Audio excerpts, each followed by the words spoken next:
Hello दोस्तों, स्वागत है आपका 25 जनवरी के न्यूज़ डिस्कशन में। तो आज है डेट 25 जनवरी। आज के जो महत्वपूर्ण आर्टिकल्स हैं वो देखते हैं। पहला है खनन को लेकर। तो केंद्रीय खनन मंत्रालय ने क्या किया है, एक खनन ब्लॉक की नीलामी को रद्द कर दिया गया है। तो इसके बारे में देखते हैं। तो मदुरै जिला है, तो मदुरै जिला का एक नयक्कार पट्टी टंगस्टन क्षेत्र हुआ करता था। वहां पे नीलामी हुई थी, पर स्थानीय लोगों ने उसका विरोध किया। इस वजह से विधानसभा ने इस प्रस्ताव में क्या कर दिया है, बात कही थी। तो केंद्रीय खनन मंत्रालय ने इसे रद्द कर दिया गया है।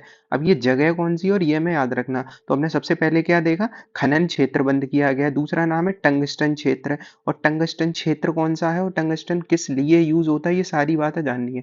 तो पहला है अतिरापट्टी जैव विविधता विरासत स्थल। अब बात है इसके बारे में। तो अतिरापट्टी जैव विविधता विरासत स्थल पूछ लिया जाएगा, जो अभी चर्चा में रहा, ये कहाँ से स्थित है। तो अतिरापट्टी एक जैव विविधता स्थल के बारे में जानना है। दूसरा है कई सांस्कृतिक विरासतों का स्थल है नायकार पट्टी, जिसमें टंगस्टन का ये खनिज मिले हैं और खनन ब्लॉक को नीलाम किया गया था। तो इनके बारे में देखते हैं। तो अतरा पट्टी जो कि ये जो जैव विविधता स्थल है, विरासत स्थल है, इस ये तमिलनाडु का पहला जैव विविधता विरासत स्थल है। तो हमें सबसे पहली चीज क्या पता चली कि ये तमिलनाडु में स्थित है अतिरापट्टी। और तमिलनाडु में इस नीचे की साइड इसका लोकेशन है। तो लोकेशन इसकी ये है। उसके बाद है अतिरापट्टी जो है वो क्या है, एक विरासत स्थल लिखा है। जैव विविधता में भी एक जैव विविधता विरासत स्थल। अब इसका क्या मतलब होता है जैव विविधता विरासत स्थल को, तो एक ऐसे सोचते हैं एक स्टोरी से कि गांव के बीच में मान लो एक पेड़ लगा है और वहां पे लोग उसे मानते हैं कि वो कई साल पुराना है। ऐसे मान लेते 500 साल पुराना है। और यहाँ पे लोग कई दुर्गम, अब चूंकि पुराना पेड़ वगैरह लगे हैं तो यहाँ पे कई सारे क्या आते हैं, पक्षी आते हैं, घोंसले हैं पक्षी के। उसके बाद है यहीं पास में क्या है, तालाब वगैरह है। और ये एक तरीके से ये क्या बन गया, पूरा एरिया पर्यावरण का क्षेत्र बन गया है। क्योंकि ये उस एरिया के सांस्कृतिक परंपराओं से जुड़ गया था, तो ये क्या हो गया, उनकी विरासत का क्या है, हिस्सा हो गया है। अब क्या हुआ, किसी दिन इस पेड़ और इस क्षेत्र में आके कोई व्यक्ति आया और उसने कहा कि ये क्या करना है, यहाँ पे फैक्ट्री लगानी है। तो उसने कहा फैक्ट्री लगानी है और गांव वालों को खूब पैसे मिलेंगे। पर गांव वाले क्या करेंगे, ये जमीन नहीं देंगे। क्यों? क्योंकि ये उनका विरासत स्थल है और विरासत स्थल को नष्ट नहीं किया जा सकता। क्योंकि जो एक विविधता क्षेत्र जैव विविधता विरासत स्थल में शामिल हो जाता है, वो किसका रहता है, उन जनजातीय और निवासी क्षेत्रों का रहता है। तो ये वाली चीज आई। अब ये किस एक्ट के अंतर्गत ऐसा है, तो सन 2002 में जैव विविधता अधिनियम आया था। उसी के अंतर्गत जैव विविधता विरासत स्थल शामिल होता है। तो हमने जाना जैव विविधता विरासत स्थल क्या होते हैं। तो कोई भी संस्कृति, उनकी परंपरा और उनसे जुड़े हुए क्षेत्र होते हैं। अब तमिलनाडु का पहला था ये, तो वैसे ही इंपॉर्टेंट हो जाएगा। तो अतिरापट्टी जो है वो तमिलनाडु का ऐसा पहला विरासत स्थल था, 2022 में बना था ये। और इसकी एक विशेषता है, मदुरै के आसपास ये 2 गांव में फैला है। साथ ही साथ ये 7 पहाड़ी श्रृंखलाएं यहाँ पे पाई जाती हैं। तो मदुरै के बारे में, कहाँ पे है मदुरै, तो तमिलनाडु में। मंदिर वगैरह के लिए, मेला और इन धार्मिक चीजों के लिए मदुरै भी फेमस है। और यहाँ छोटी छोटी कैसी हैं, 7 पहाड़ियां हैं, तो इनके लिए जाना जाता है। यहीं कई सारे फाल्कन जो पक्षी हैं वो पाए जाते हैं। अब अतरापट्टी जो हमने देख लिया, अतरापट्टी जो बायोडाइवर्सिटी हेरिटेज साइट है वो कहाँ है, तमिलनाडु में। और तमिलनाडु में कहाँ, इस नीचे वाली साइड पे। बाकी ये कुछ हेरिटेज साइट है, जैसे 1-2 साल से ये चर्चा में उनाकोटी चला है त्रिपुरा में, ये भी अभी चर्चा में रहा था पिछले वर्ष। तो ये है। उसके बाद है नाइकार पट्टी। अब जो अतरापट्टी में नाइकार पट्टी टंगस्टन ब्लॉक क्षेत्र था, जहाँ टंगस्टन मिला था। तो टंगस्टन के ब्लॉक को क्या कर दिया था, आवंटित किया गया था। तो ये तमिलनाडु में ही टंगस्टन क्षेत्र है। अब जो खनिज होता है टंगस्टन, वो मिलता है सी लाइट से समृद्ध अयस्क में। मतलब सी लाइट का जो चट्टान होगी उसमें क्या मिलेगा, टंगस्टन मिलेगा। अब यही टंगस्टन सी लाइट में मिलता है, तो यहाँ पे जो नाइकार पट्टी वाला क्षेत्र है वो सी लाइट से समृद्ध है। तो अब हमें समझ में आया, सी लाइट इस एरिया में पाया जाता है और सी लाइट से ही क्या निकलता है, टंगस्टन। तो जो टंगस्टन के लिए महत्वपूर्ण है। अब टंगस्टन एयरोस्पेस, रक्षा, हरित ऊर्जा सब, मतलब अब टंगस्टन का हर एक जगह यूज होता है। अब जैव विविधता विरासत स्थल के बारे में हमने जैसा कि देख लिया, बायोडाइवर्सिटी हेरिटेज साइट्स। तो ये है। अब इसमें 3 चीजों को महत्व रखना है, अगर मेंस में भी इसे लिखना हो और प्री के लिए भी याद रखना है, तो क्या क्या शामिल होता है। एक तो पर्यावरण शामिल होता है विरासत स्थल में, क्योंकि हमने देखा था एक पेड़ था उस गांव में, और एक गांव के पेड़ के आसपास तालाब, पक्षी और ये सारी चीजें थी, तभी तो विरासत स्थल बना था। तो एक पर्यावरण होगा, वहां पे जैविक चीजें होंगी, क्योंकि पेड़ खुद ही एक जीव जीव है। और ये जो पक्षी वगैरह होते हैं ये सारे जैविक है। तो पर्यावरण पर्यावरणीय विशेषता होगी, जैविक विशेषता होगी, साथ ही साथ चूंकि विरासत स्थल है तो उसका सांस्कृतिक महत्व भी हो जाएगा। तो जो बीएचएस होते हैं ये अद्वितीय पारिस्थितिक तंत्र इकोसिस्टम का पार्ट होते हैं जो जैव विविधता के लिए जाने जाते हैं। यहाँ कहीं दुर्लभ संकटग्रस्त प्रजातियां होती हैं। इम्पोर्टेंट उससे ज्यादा एक और चीज क्या है कि राज्य सरकार इन्हें स्थानीय रूप से अधिसूचित कर सकती है। तो ऐसा नहीं है इनके लिए कि अतरापट्टी वगैरह इनके लिए केंद्र सरकार के पास जाएंगे, क्योंकि विरासत स्थल है, लोकल होते हैं ये। तो लोकल को कौन करता है? स्टेट गवर्नमेंट इन्हें कर सकती है। तो एक ये इंपॉर्टेंट रहेगा। जैसे हम देखते हैं नेशनल पार्क वगैरह, तो अतरापट्टी में कौन? स्टेट गवर्नमेंट करेगा। प्रतिबंधित क्या होते हैं या उद्देश्य क्या है? अब नेशनल पार्क के बारे में जब हम देखते हैं तो एक कोर एरिया होता है वो नेशनल पार्क वाला, फिर बफर होता है, और बफर के बाद आउटर एरिया होता है जो संक्रमण क्षेत्र होता है। अब कोर एरिया जो होता है यहाँ पे तो जाने आने की अनुमति नहीं होती है, पर जो ये जीव रह रहे हैं, मतलब जो विरासत स्थल है और जिस एरिया की हम अतरापट्टी की बात कर रहे हैं वो बफर एरिया में है। तो यहाँ पे क्या है, चूंकि ये विरासत स्थल है, उन लोगों से जुड़ा है, तो स्थानीय समुदाय पे कोई प्रतिबंध नहीं लगाया जाता है। तो इम्पोर्टेंट ये रहेगा, जैसे नेशनल पार्क वगैरह में क्या होता है, प्रतिबंध लगे होते हैं, पर अतिरापट्टी जैसी जगह जो होंगी विरासत स्थल भारत में, उन पर कोई प्रतिबंध नहीं लगाया जाएगा। मतलब वो लोग अपने तरीके से उस क्षेत्र को यूज कर सकते हैं।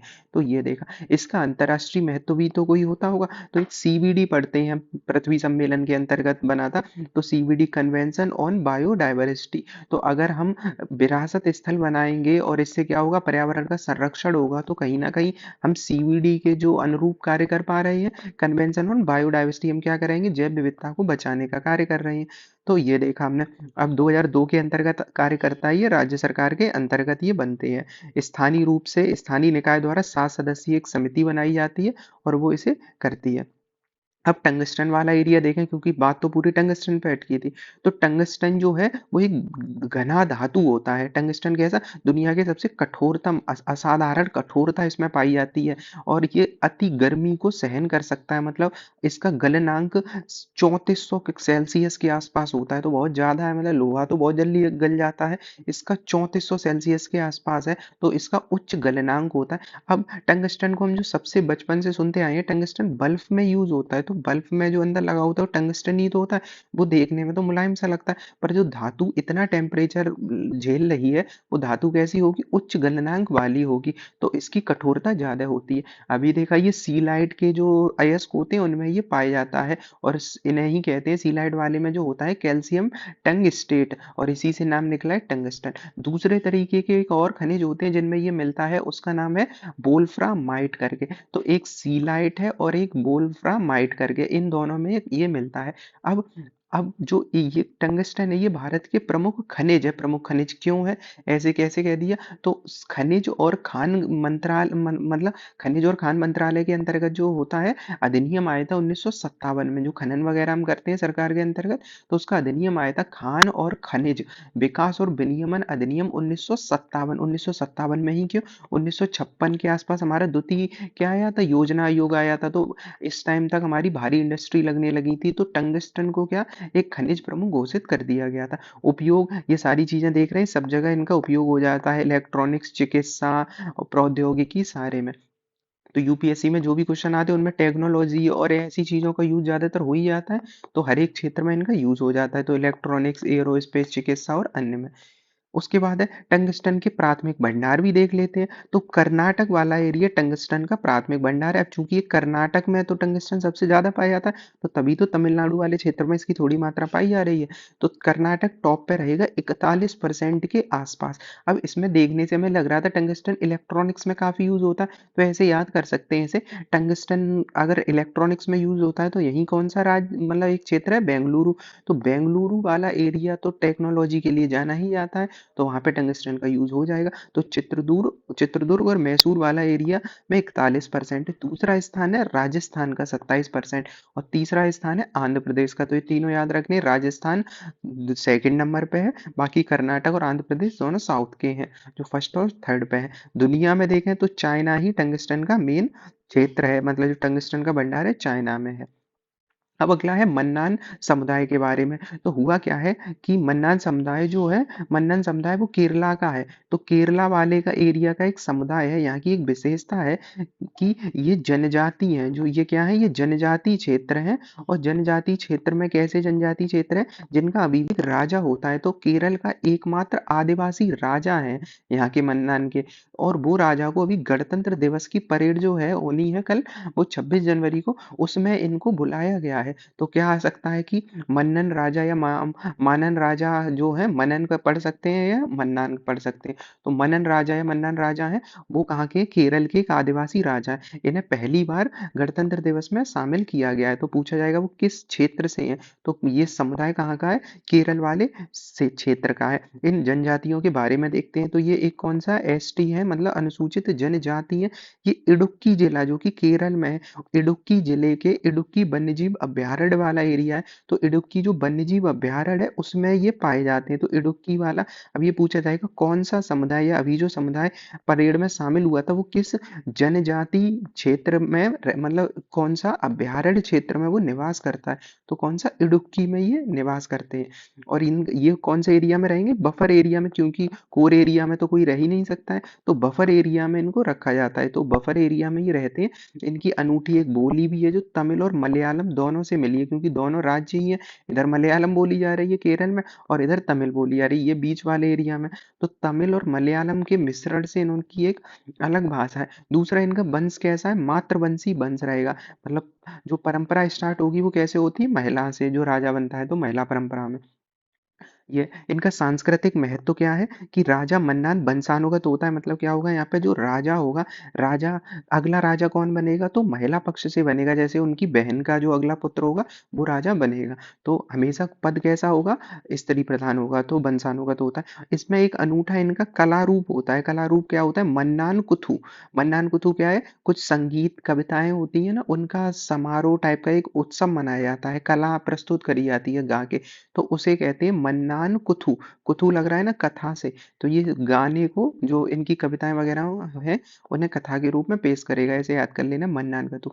अब इनका नाम क्या है, मनन या मन्नान। अब ये याद कैसे रह सकता है कि केरल और तमिलनाडु के एरिया, यही एरिया तो मन्नार की खाड़ी का भी एरिया है।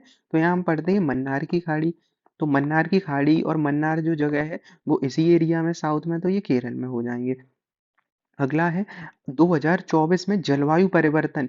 तो हुआ क्या है, कीलिंग कर्व होता है। कीलिंग कर्व ने दर्ज किया है कि अल नीनो के बिना भी, अल नीनो आता है तो वो है ही है बेकार, अल नीनो के बिना भी, और जीवाश्म ईंधन जलने से और वनों की कटाई के कारण आईपीसीसी के जो मानक है उनसे टेम्परेचर आगे निकल चुका है। तो हम मानक कितना, हमारा टेम्परेचर जो 2024 का जो है वो रिकॉर्ड स्तर पे गया है, मतलब 1.5 डिग्री सेल्सियस, जो कि आईपीसीसी ने लक्ष्य रखा था कि औद्योगिक स्तर से 1.5 डिग्री सेल्सियस से ज़्यादा नहीं जाना चाहिए। और लिमिट कितनी है, 2 डिग्री सेल्सियस। मतलब इनका मतलब क्या हुआ कि 1.5 से नीचे रोकना ही था, रोकना था। पर अगर जाएगा ज़्यादा से ज़्यादा तो 2 से ज़्यादा नहीं जाना चाहिए, क्योंकि 2 तक पहुंच गया तो दुनिया के कई आइलैंड वाले जो देश हैं वो खत्म हो जाएंगे, क्योंकि समुद्र का जल स्तर बढ़ना स्टार्ट हो जाएगा। तो हुआ क्या है, इसमें दो तीन चीजें जो इंपॉर्टेंट है, एक है कीलिंग कर्व। तो कीलिंग कर्व के बारे में जानते हैं जिसने ये बताया है। तो कीलिंग कर्व जो है उसने इसमें क्या जांच करते हैं, तो ये CO2 की सांद्रता को देखता है। तो कीलिंग कर्व क्या करता है, CO2 मतलब वायुमंडल में कितना CO2 है। तो ये अर्थ है, अर्थ के वायुमंडल में कितना आसपास CO2 है, उसको ये मापता है। और किस तरह से मापता है, ppm, पार्ट्स पर मिलियन। तो पार्ट्स पर मिलियन में ये मापता है। और ये 1958 से ये स्टार्ट हुआ था, क्योंकि जो चार्ल्स डेविड कीलिंग थे उनके द्वारा ये विकसित किया गया था। इनकी जो वेधशाला है वो कहाँ पे, वो वेधशाला हवाई के मोना लोआ पे है। अब हवाई कहाँ है, तो जो उत्तरी अमेरिका है, नॉर्थ अमेरिका, नॉर्थ अमेरिका का ही एक स्टेट है हवाई, जो इधर की साइड पड़ता है। तो हवाई है, हवाई ज्वालामुखी क्रियाओं के लिए फेमस रहता है। तो हवाई इन्हीं का, नॉर्थ अमेरिका में जो यूएसए, उसका ही एक स्टेट है हवाई। तो वहाँ के मोना लोआ वेधशाला में ही ये कीलिंग कर्व के तहत ये मापा जाता है। और सीओ ये जिगजैग पैटर्न में रहता है। जिगजैग पैटर्न में क्यों रहता है, क्योंकि मौसम के अनुसार CO2 की मात्रा क्या होती है वायुमंडल में, बदलती रहती है। तो इसका पैटर्न होता है। अब वायुमंडल की औसत सांद्रता को ये दिखाता है कीलिंग कर्व, अगर पूछ लिया जाएगा औसत सांद्रता को। उतार चढ़ाव होता है, जैसे जाएगी बसंत और गर्मी ऋतु में। गर्मी ऋतु में क्या होगा, सीओ काफी ज्यादा सौर की ऊर्जा होगी, फोटोसिंथेसिस सही से हो रही होगी, पानी की मात्रा होगी, तो CO2 क्या हो जाएगा, अपशोषण ज्यादा होगा, वायुमंडल से CO2 कैसा हो जाएगा, कम हो जाएगा। जबकि सर्दियों में ज्यादा प्रकाश संश्लेषण और ऐसा तो होगा नहीं, तो जो ऑक्सीजन की मात्रा है, मतलब CO2 की जो मात्रा है वो थोड़ी वायुमंडल में ज्यादा होती है।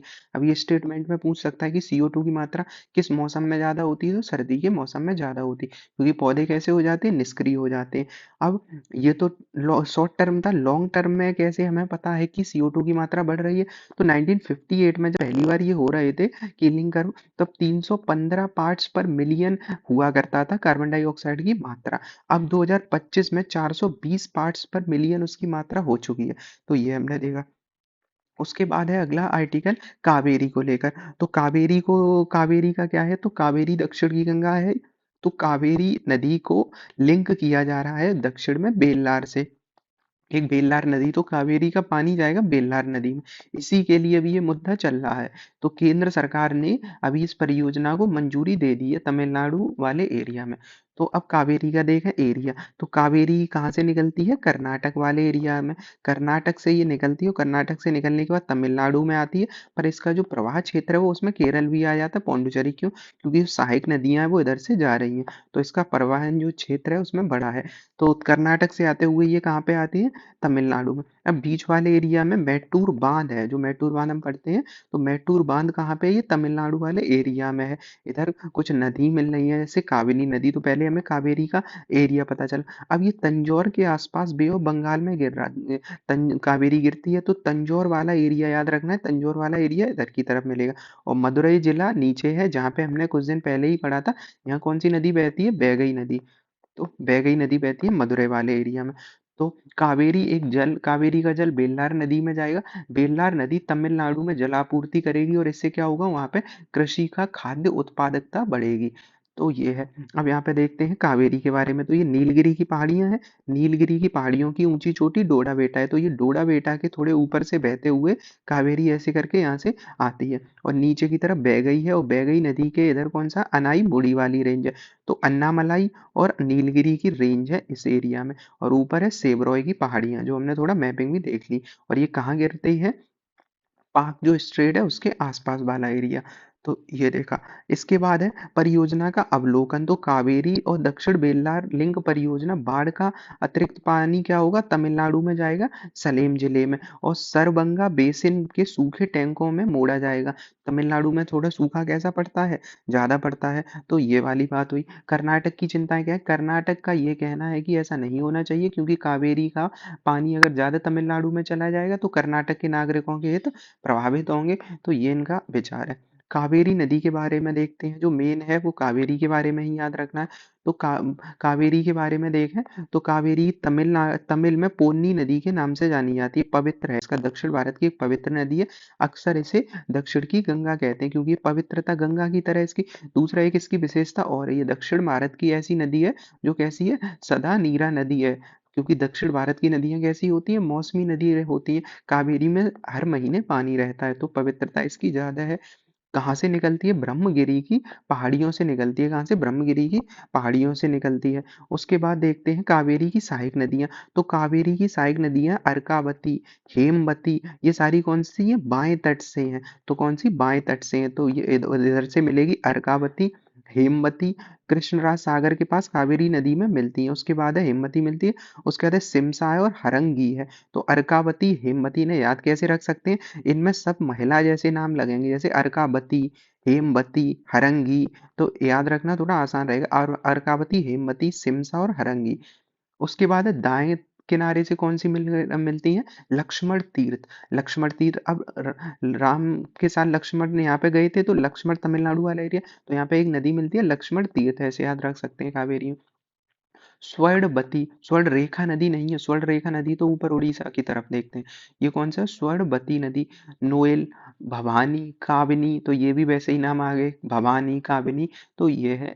और उसके बाद ये अमरावती इसमें एक लास्ट में मिलती है। तो ये देखा हमने। अब संवैधानिक प्रावधान देखते हैं अंतर राज्यीय नदी जल विवाद के, क्योंकि तमिलनाडु और केरल के बीच विवाद चलता रहता है, केरल, तमिलनाडु, कर्नाटक और पौंडुचेरी के बीच, इनके बारे में इसको लेकर। तो राज्य सूची के विषय में है कि राज्य किन-किन क्षेत्रों पे कानून बना सकता है। तो जल आपूर्ति मतलब नहर से हो सकती है, नलों से हो सकती है, तो जल आपूर्ति, सिंचाई, नहर, इन सब पे कानून कौन बना सकता है? या जल विद्युत भी हो, राज्य सूची। बस संघ बना सकता है नदियों पे, राज्य नहीं बना सकता, क्योंकि नदियाँ एक राज्य में तो बहती नहीं है, कई राज्यों में बह रही हैं, तो संघ सूची के अंतर्गत आएगा नदी वाला क्षेत्र। तो ये याद रखना आसान है, क्योंकि तालाब, झरने ये सब राज्य में होते हैं, पर नदी चूंकि ज्यादा बड़े एरिया में होती है तो ये संघ सूची में आती है। अब चूंकि भारत में कई सारी नदियों के जल विवाद चलते ही रहते हैं, अब इस जल विवादों के निपटान के लिए आर्टिकल है अपना 262। याद कैसे रख लेना है? दो नदियां, तो दो नदियों के बीच या दो राज्यों के बीच होगा तो लास्ट में दो आ रहा होगा,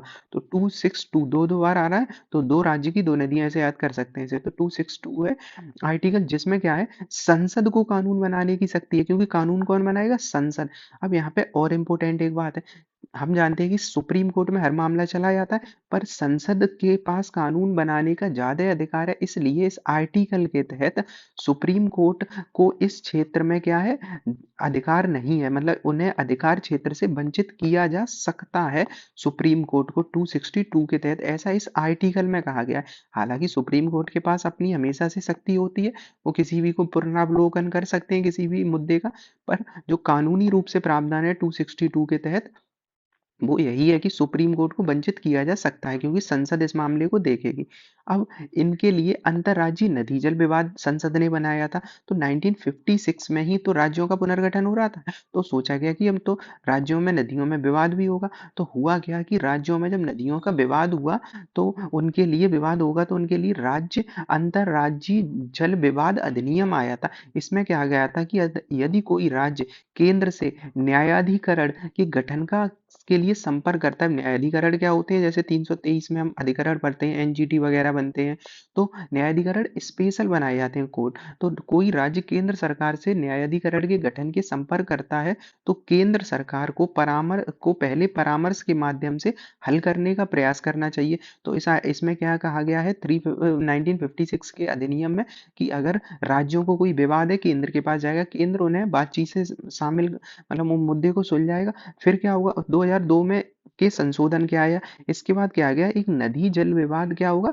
अधिकरण की स्थापना की गई, और के 1 वर्ष के लिए इसके पास समय होगा, और वो समय कैसा होगा, इन मुद्दों को, जो नदी से संबंधित कोई मुद्दा आए तो 1 वर्ष के समय में उसे क्या है, स्थापना के लिए 1 वर्ष दिया गया, क्योंकि मुद्दे बढ़ रहे थे, और निर्णय देने के लिए कहा गया कि 3 वर्ष का समय होगा। मतलब 2002 में संशोधन किया गया और कहा गया 1 वर्ष में ऐसे न्यायाधिकरण को स्थापित कर दो, क्योंकि विवाद कई सारे नदियों के बीच है, और इनके पास अधिकरणों के पास टाइम होगा 3 वर्ष का, और 3 वर्ष के बाद ये क्या करेंगे, निर्णय को देंगे। न्यायाधिकरण विवादों को सुलझाने के लिए सुलझाने और राज्यों के बीच जल विवाद, जो जल बंटवारे पर निर्णय लेने के लिए गठित किया जाएगा, क्योंकि न्यायाधिकरण क्यों गठित किया जा रहा है, जल बंटवारे के लिए। तो ये हमने देखा 25 जनवरी के महत्वपूर्ण जो भी करंट अफेयर्स थे।